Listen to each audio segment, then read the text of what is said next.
खबर शामिल करते हैं हमारे जियो पाकिस्तान न्यूज़ के नुमाइंदे मलिक इश्तियाक अहमद की रिपोर्ट के मुताबिक साहिबजादा पीर असर फरीद शाह साहिब अमीर हिज़्बुल फरीद खतीब जामिया मस्जिद उलिया जामिया फरीदिया साहिवाल का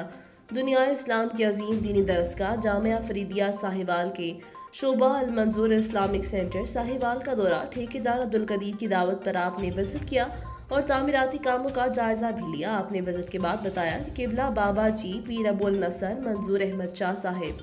बानी और शेखुल हदीस जामिया फरीदिया साहिवाल की दस्ते अक़दस अल मंजूर इस्लामिक सेंटर की बुनियाद रखी गई थी। आज अल्हम्दुलिल्लाह तीसरी मंजिल का